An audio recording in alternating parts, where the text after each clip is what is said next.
신약성경 마태복음 5장 1절에서 10절의 말씀을 봉독해 드리겠습니다. 예수께서 무리를 보시고 산에 올라가 앉으시니 제자들이 나온지라 입을 열어 가르쳐 이르시되 심령이 가난한 자는 복이 있나니 천국이 그들의 것이며 애통하는 자는 복이 있나니 그들이 위로를 받을 것이며 온유한 자는 복이 있나니 그들이 땅을 기업으로 받을 것이며 의에 줄이고 목마른 자는 복이 있나니 그들이 배부를 것이며 긍휼히 여기는 자는 복이 있나니 그들이 긍휼히 여김을 받을 것이며 마음이 청결한 자는 복이 있나니 그들이 하나님을 볼 것이며 화평하게 하는 자는 복이 있나니 그들이 하나님의 아들이라 일컬음을 받을 것이며 의를 위하여 박해를 받는 자는 복이 있나니 천국이 그들의 것임이라. 예수님께서 공생의 사역을 하시는 때에 많은 무리를 가르치기 위하여 산에서 하나님 나라의 복음을 설교하신 이 내용을 산상설교 혹은 산상수훈이라고 해서 마태복음 5장과 6장, 7장에 걸쳐서 기록되어 있습니다. 이 내용은 기독교 복음의 가장 정수가 되는 내용을 가지고 있기 때문에 우리가 좀 더 자세하고 분명하게 살펴보는 기회를 가지려고 합니다. 그 산상설교의 첫 번째 내용이 팔복입니다. 심령이 가난한 자로부터 의를 위하여 박해를 받은 자까지 이르는 8개의 복을 나열하고 계시는데, 그 표현이 이러이러한 자는 복이 있나니 라고 돼 있어서 자주 그 복의 조건과 자격으로 오해되곤 하는 내용입니다. 심령이 가난한 자는 복이 있나니 천국이 그들의 것이며 해서 천국의 복을 받으려면 심령이 가난해야 된다라고 우리가 거의 본성적으로 이해할 위험이 있습니다. 그러나 이 팔복은 그런 복을 받는 조건을 또는 자격을 나열한 것은 아닙니다. 왜냐하면 이 마태복음 5장에 시작하는 이 팔복을 이해하기에 우리가 하기 위해서 그 앞에 있는 마태복음 4장을 보면 예수님의 사역을 이렇게 소개하고 있습니다. 4장 12절부터 봅니다. 예수께서 요한이 잡혔음을 들으시고 갈릴리로 물러가셨다가 나사렛을 떠나 스불론과 납달리 지경 해변에 있는 가버나움에 가서 사시니 이는 선지자 이사야를 통하여 하신 말씀을 이루려 하심이라. 일러스되 스불론 땅과 납달리 땅과 요단강 저편 해변길과 이방의 갈릴리요, 흑암에 앉은 백성이 큰 빛을 보았고 사망의 땅과 그늘에 앉은 자들에게 빛이 빛이었도다 하였느니라. 예수님의 사역을 이사야 선지자의 예언의 성취로 보면서 이 16절에 있는 바와 같이 흑암에 앉은 백성들에게 빛이 찾아오셨고 사망의 땅과 그늘에 앉은 자들에게 빛이 비추었다. 그러니까 사망에 앉아 있었던 자, 흑암에 앉아 있었던 자들에게 빛이 찾아온 것이지 저들이 빛을 찾아 나간 얘기는 아닙니다. 근데 더 분명히 하기 위해서 23절 보시면 예수께서 온 갈릴리에 두루 다니사 그들의 회당에서 가르치시며 천국 복음을 전파하시며 백성 중에 모든 병과 모든 약한 것을 고치시니 그의 소문이 온 수리아에 퍼진지라. 사람들이 모든 앓는 자 곧 각종 병에 걸려서 고통당하는 자, 귀신 들린 자, 간질하는 자, 중풍병자들을 데려오니 그들을 고치시더라. 갈릴리와 데가볼리와 예루살렘과 유대와 요단강 건너편에서 수많은 무리가 따르니라. 예수께서 무리를 보시고 이렇게 연결이 되죠. 이 앞에 있는 무리 그 성격상 동일한 무리들이다 그런 뜻이죠. 동일한 사람들을 지칭하는 것은 아니겠지만 동일한 현실에 있는 사람들을 위하여 베푸신 설교입니다. 그 무리들은 그 예수님의 복음 전파에 호응하여 왔는데 그 온 사람들이 어떤 사람들이냐면 그 복음이 필요했던 사람들. 어떤 복음? 여기 보시는 대로 모든 병과 모든 약한 것을 고치신다는 소문에, 그러니까 병든 자, 여기 이렇게 되어 있죠. 사람들이 모든 앓는 자, 곧 각종 병에 걸려서 고통당하는 자, 귀신 들린 자, 간질하는 자, 중풍병자들입니다. 앞에 있었던 흑암의 세력 아래 있던 자, 사망의 그늘진 땅에 앉았던 자들을 위한 복음이 선포되고 있는 것입니다. 그래서 이 팔복을 자격과 조건으로 가지고 가는 것은 맞지가 않습니다. 우리는 심지어 이 자격과 조건을 말하자면 우리 영혼이나 마음의 깊은 상태가 준비되어 있어야 복을 받는다 라고까지 억지로 앞뒤를 맞추려는 생각에 이렇게 자격과 조건으로 가기도 합니다. 그러니까 심령이 가난하고 애통하고 온유하고 의에 줄이고 목마르고가 다 조건이 되는 것이죠. 그러니까 이것이 조건이 될 수 없는 것은 아주 당연하게 이런 이유 때문입니다. 그것이 조건이 되면 예수님이 서 있을 자리가 없어집니다. 그러니까 예수님이 오신 것은 다른 무엇으로도 되지 않는다는 것을 함축하고 있기 때문에 예수 때문에 라는 것이 외면되는 조건은 기독교 신앙과는 합치될 수 없습니다. 그래서 제가 이거를 정확한 번역이 될 수는 없지만 정확한 설명이 될 수는 없지만 이 성격상 이렇게 해석할 수 있습니다. 이렇게 하죠. 심령이 가난한 자는 복이 있나니 그 마음이 피폐하고 한심한 자도 천국은 부르고 있다. 그런 뜻입니다. 예수님이 그런 사람들을 찾아오셨다.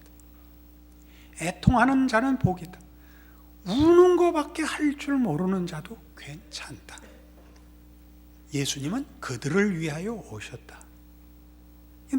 다 이런 뜻입니다. 우리가 정부에서 국민들을 위하여 무주택자들은 신고해라.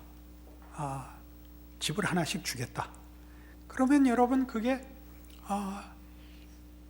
무주택자라는 것이 자격이고 조건이지만 보상을 받는, 자기가 한 일에 대가를 받는 조건이 아니고 구제를 받는 조건이죠.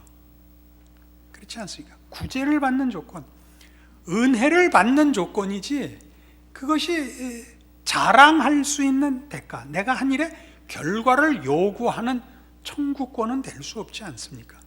그러니까 여기 나오는 것은 전부 그 얘기들입니다. 우리 중에 누구도 하나님의 나라, 곧 그의 통치와 그의 복과 그의 은혜를 우리의 자격을 조건으로 해서 권리로 요청할 수 있는 자는 없다. 다시 말하면 천국이 찾아오는 대상에 제외될 조건에 있는 사람은 없다. 그런 뜻입니다. 조금 더 가죠. 온유한 자는 어떤 사람입니까? 온유한 자는 그 주장할 실력과 자격이 없는 자이죠.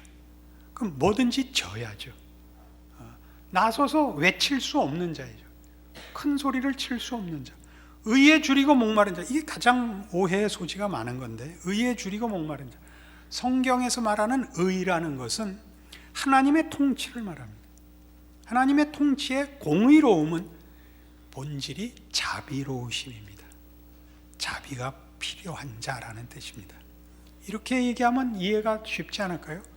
무료 급식소가 필요한 자, 무료 급식소를 찾아 헤매는 자는 복이 있나니.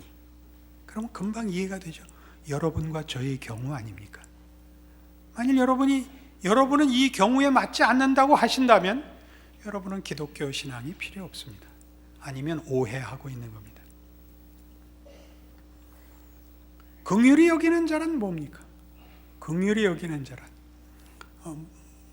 자신의 한심함에 대하여 깊이 주눅이 든 사람이죠. 아무에 대해서도 정죄하거나 큰 소리 칠 수 없는 자를 말합니다. 그런 사람에게도 천국은 찾아오고 있습니다. 마음이 청결한 자는 건 뭐죠? 생각이 없는 사람이죠. 뭐 있어야 더러워지죠. 제가 하는 게 심하게 느껴지실 겁니다. 그러나 여러분이 이걸 심하게 느끼는 것은 여러분이 이걸 조건으로 삼고 싶어 하기 때문입니다. 화평케 하는 자, 이렇게 사람들의 주의를 끌면 안 되는 자, 숨어 다니는 자, 지명수배자이죠. 누가 쳐다보고 관심을 가지면 안 되는 거죠. 조용해지길, 조용해 이렇게 자꾸 묻어야죠. 실력이 있어서 화평케 하는 것 아닙니다. 지명수배자도 천국은 찾아오고 있습니다. 의를 위하여 박해를 받은 자, 자비가 통치하지 않는 한 대책이 없는 자입니다. 자비로 불러주지 않으면, 자비로 대우해 주지 않으면 답이 없는 자, 어떤 경우에도 괄세를 받을 수밖에 없는 자에게도 천국은 찾아오고 있습니다. 그것이 예수님의 성육신입니다. 그러나 우리는 본성적으로 이런 일들에 대하여 마음의 거부감을 가집니다. 죄의 본성입니다. 누가복음 10장에 가보십시다.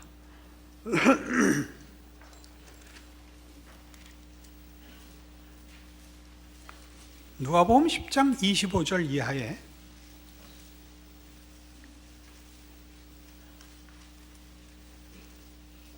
오늘 우리가 다루는 팔복을 자격으로 자꾸 생각하려는 우리의 본성을 잘 지적하는 비유가 나옵니다. 25절, 어떤 율법 교사가 일어나 예수를 시험하여 이르되 선생님, 내가 무엇을 하여야 영생을 얻으리이까? 이 질문은 아주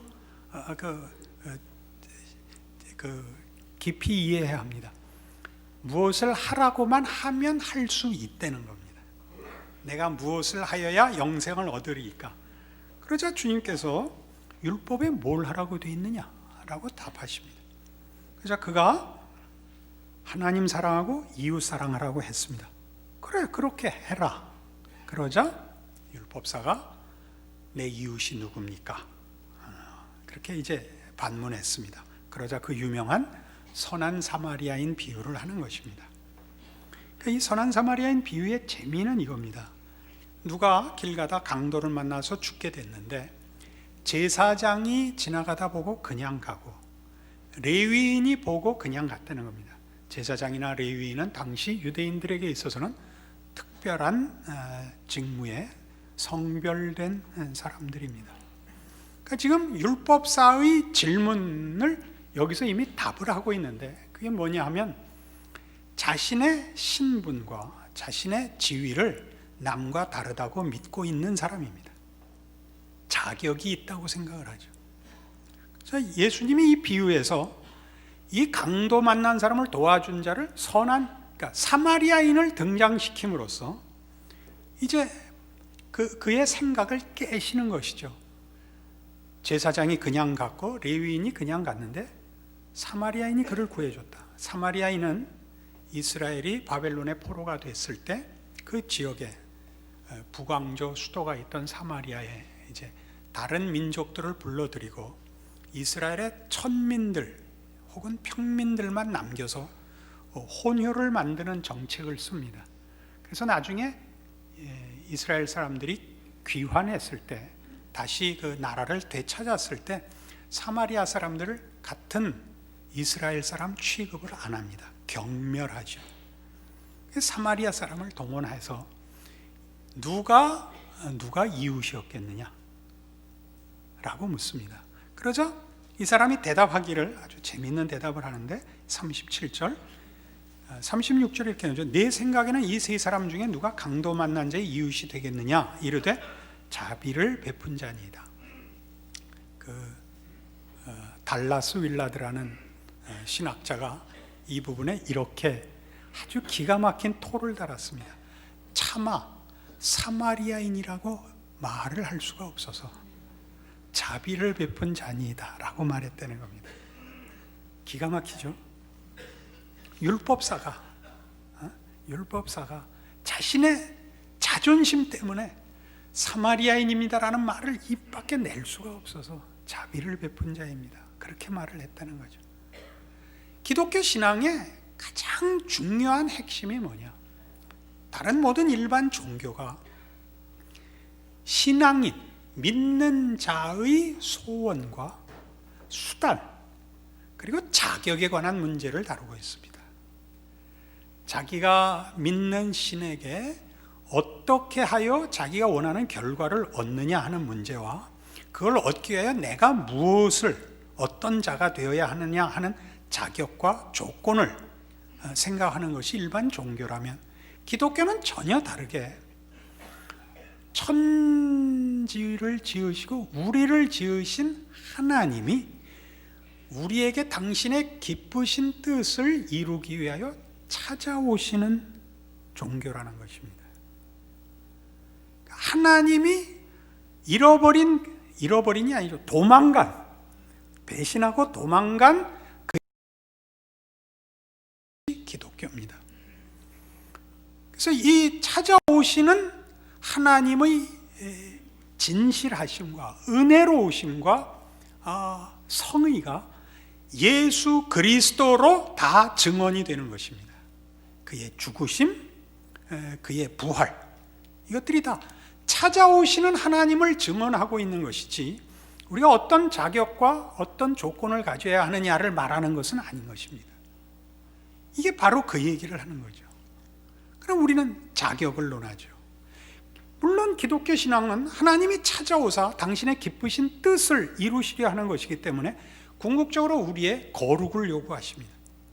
그러나 그 거룩은 신앙의 순종의 문제이지 자격의 문제는 아닙니다.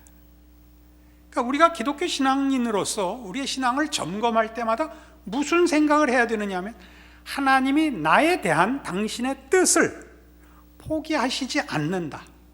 이것이 우리를 다시 신앙으로 내몰지, 내가 이래 갖고 되겠느냐가 자격과 조건이라는 자존심의 문제로서 분발이 되는 것이라면 힘을 잃습니다. 그건 전혀 기독교 신앙과 사실은 다른 것입니다. 물론 우리는 우리의 신앙생활의 현실 속에서 이런 자기 격려라는 것이 익숙한 방법이기 때문에 이 방법을 자주 씁니다만 사실은 본질상 차이가 있는 것입니다. 우리 앞으로 산상설계를 해나가면서 이 부분은 더 분명하게 더 자세히 설명될 기회가 있을 것입니다. 누가복음 4장에 가면 바로 이 문제를 이제 좀 한 걸음 더 나가서 인간이 얼마나 이 문제를 민감하게 그리고 고집을 부리는가 확인시키는 구절이 나옵니다. 4장 16절, 누가복음 4장 16절, 예수께서 그 자라나신 곳 나사렛에 이르사 안식일에 늘 하시던 대로 회당에 들어가서 성경을 읽으려고 서심해 선지자 이사야의 글을 들이거늘 책을 펴서 이렇게 기록된 데를 찾으시니 곧 주의 성령이 내게 임하셨으니 이는 가난한 자에게 복음을 전하게 하시려고 내게 기름을 부으시고 나를 보내사 포로된 자에게 자유를, 눈먼 자에게 다시 보게 함을 전파하며 눌린 자를 자유롭게 하고 주의 은혜의 해를 전파하게 하려 하심이라 하였더라. 책을 덮어 그 맡은 자에게 주시고 앉으시니 회당에 있는 자들이 다 주목하여 보더라.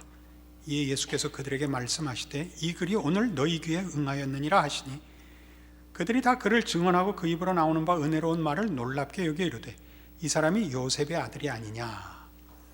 예수님께서 회당에 들어가셔서 이제 그 성경을 달라고 해가지고 이사야의 예언을 읽으셨습니다. 그래서 18절에 있는 바와 같이 가난한 자에게, 그리고 그리고 포로된 자에게, 눈먼 자에게, 눌린 자에게 구원을 베풀기 위하여 나를 보내셨다 라는 이사야의 예언이 당신에게서 성취되고 그 일을 위하여 당신이 보냄을 받았다 라고 얘기합니다. 그래서 그 회당에 나와 있는 자들이 다 말하자면 당시의 종교인들이죠. 신앙인들이죠. 예수의 이 가르침에 대하여 말하자면 두 가지 면에서 심기불편한 반응을 보입니다.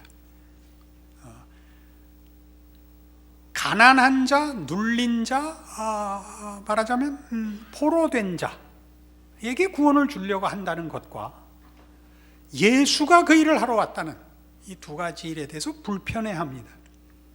이제 23절 이하를 보죠. 예수께서 그들에게 이르시되 너희가 반드시 의사야 너 자신을 고치라는 속담을 인용하여 내게 말하기를 우리가 들은 바 가버나움에서 행한 일을 네 고향 여기서도 행하라 하리라. 또 이르시되 내가 진실로 너희에게 이르노니 선지자가 고향에서는 환영을 받는 자가 없느니라. 내가 참으로 너희에게 이르노니 엘리야 시대에 하늘이 3년 6개월간 닫혀 온 땅에 큰 흉년이 들었을 때 이스라엘에 많은 과부가 있었을 때 엘리야가 그중 한 사람에게도 보내심을 받지 않고 오직 시돈 땅에 있는 사렙다의 한 과부에게 뿐이었으며 또 선지자 엘리사 때 이스라엘에 많은 나병 환자가 있었을 때 그 중에 한 사람도 깨끗함을 얻지 못하고 오직 수리아 사람 나만 뿐이었느니라. 이 예수님의 이 답이 뭐냐 하면 나는 포로된 자, 가난한 자, 눌린 자를 위하여 왔는데 너희는 아니라고 우기고 있어서 너희들은 나와 상관이 없다. 이렇게 답하는 대목입니다. 엘리야 시대에도 3년 6개월간 가뭄이 들었을 때 이스라엘에 있는 과부들 중에 아무도 도움을 받은 것이 아니라 시돈 땅에 있는 이방에 사는 사렙다 한 과부뿐이었고 엘리사 선지자 때도 이스라엘에 많은 문둥병자가 있었지만 아무에게도 그 혜택이 베풀어지지 않고 수리아 사람 나만 뿐이었다 라고 얘기함으로써 너희가 스스로 가난한 자며 병든 자이며 포로된 자라는 것을 거부하기 때문에 나를 받아들이지 않기 때문에 너희와는 이 복음이 상관이 없다라고 얘기합니다. 그래서 28절 회당에 있는 자들이 이것을 듣고 다 크게 화가 나서 일어나 동네 밖으로 쫓아내요. 그 동네가 건설된 산 낭떠러지까지 끌고 가서 밀쳐 떨어뜨리고자 하되 예수께서 그들 가운데로 지나서 가시니라.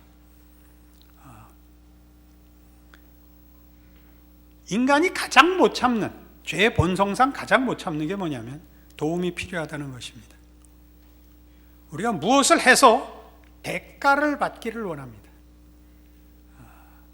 우리는 기독교 신앙도 우리가 한 일의 대가로 결과를 얻는 종교라는 생각에서 빨리 벗어나셔야 됩니다. 은혜를 구할 줄 알아야 됩니다. 여기가 어렵죠. 우리가 이제 산상설교를 하면서 거듭거듭 확인하게 되는 것이겠지만 하나님께서 예수를 보내셨다는 건 참으로 놀라운 선언입니다. 그것은 우리 보통 아는 대로 은혜롭고 고마운 복음이면서 동시에 우리의 가장 깊은 죄의 뿌리를 지적하는 것입니다. 하나님을 떠나 독립했던 인간의 죄성 말입니다. 하나님의 찾아오심이 은혜며 복이며 기적임에도 불구하고 그토록 어려운 이유는 우리 모두 예수 믿으면서 우리 세상살이 속에서 만나는 믿지 않는 세상 사람들과의 이 단절, 죄인이라는 말의 단절. 예수를 믿으려면 죄인이라는 것을 인정해야 되는데 그걸 인정하는 자연인은 없습니다. 그들이 완벽하다고 주장하지는 않지만 구원을 필요로 하는 죄인이라는 것은 누구나 거절을 합니다. 어느 때까지입니까? 예수님이 누군지를 알 때까지 모두가 이 문제는 거절합니다.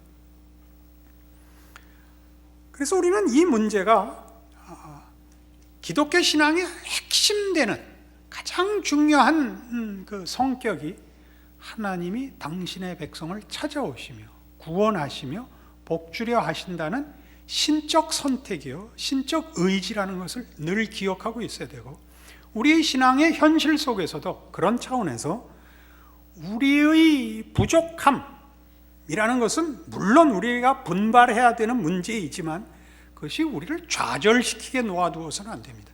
그것이 믿음이 없는 겁니다. 믿음이 없다는 것은 내가 신자답지 못하다는 문제가 아니라 우리의 신자된 선택과 결정이 하나님의 의지에 있다는 것을 놓아버리는 것입니다.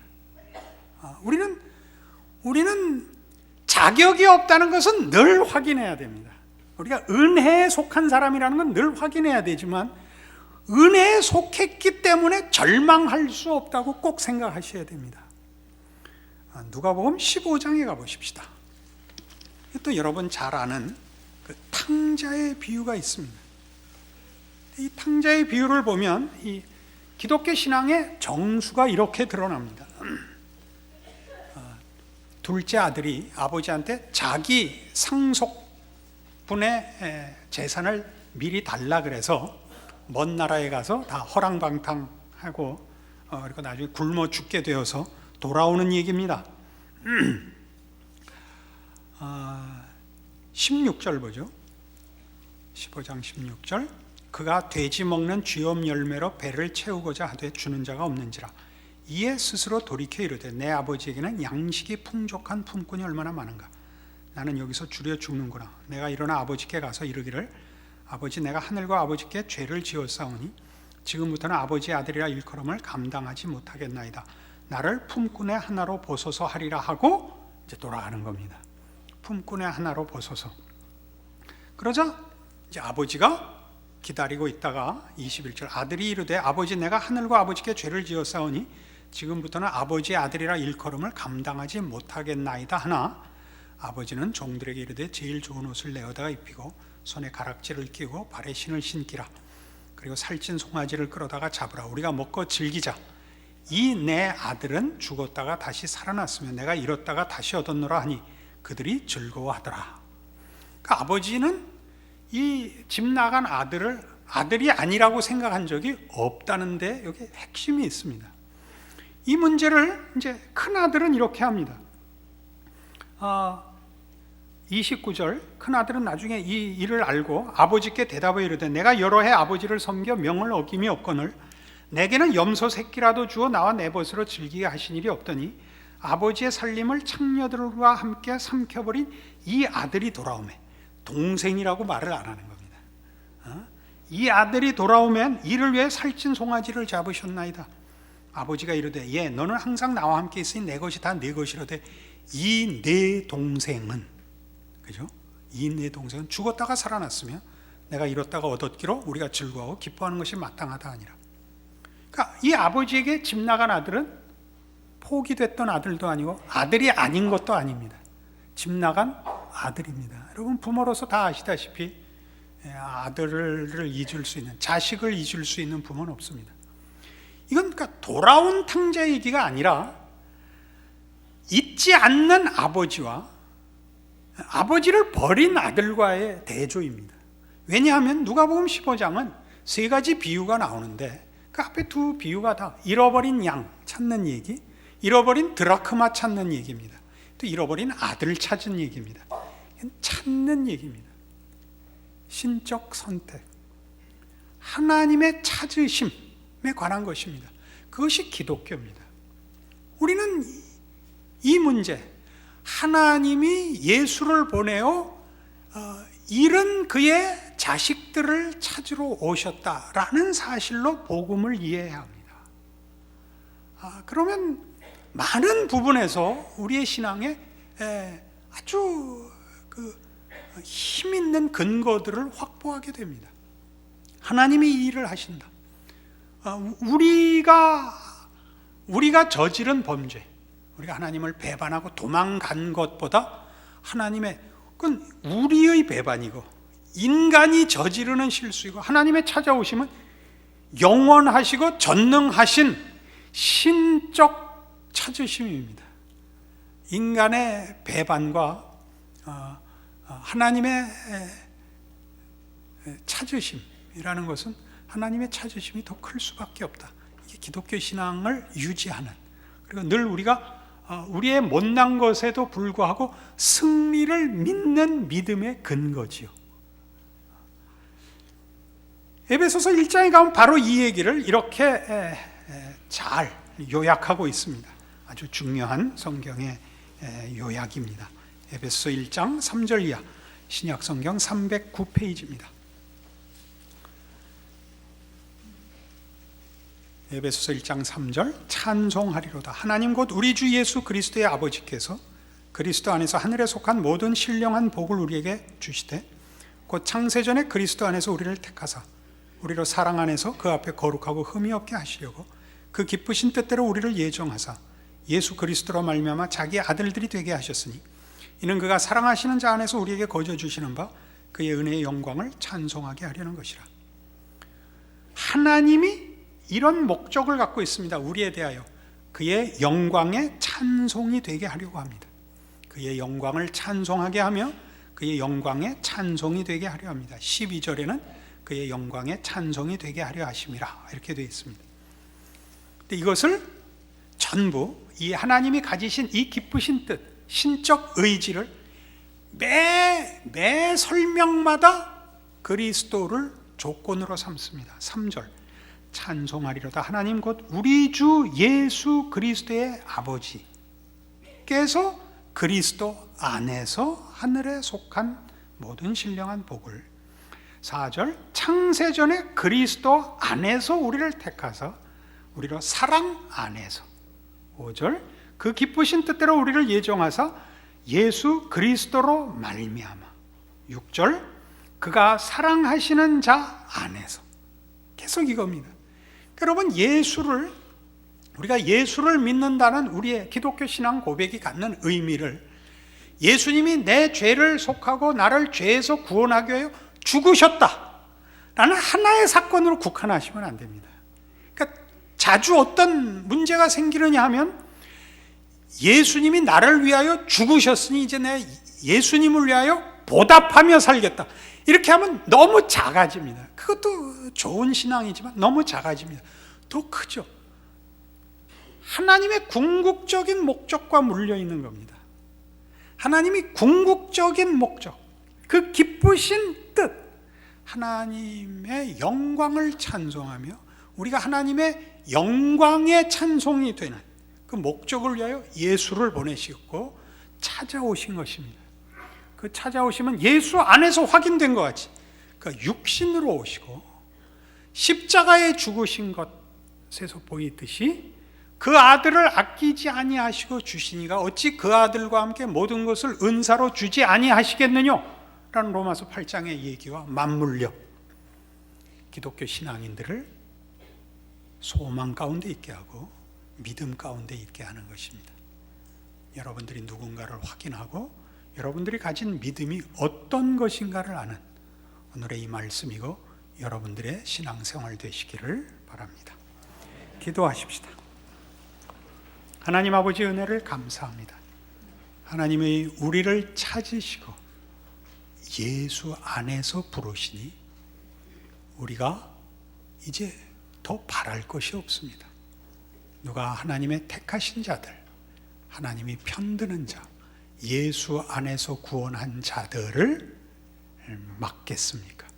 하나님의 신실하심과 능력을 누가 제한하겠습니까? 오늘 주께서 우리를 부르셨고 예수 안에서 목적하셨으니 그 모든 것이 이루어질 줄 믿습니다. 우리의 삶을 이 믿음으로 주 앞에 바치며 순종하는 승리하는 신자 되게 하여 주시옵소서. 지금은 우리 주 예수 그리스도의 은혜와 하나님 아버지의 극진하신 사랑과 성령님의 교통하심이 하늘 하나님을 아버지라 부르는 자의 그 기적, 그 놀라운 운명이 무엇인가를 확인하고 충성과 감사로 돌아가는 심령들 위에 영원토록 함께 있을지어다. 아멘.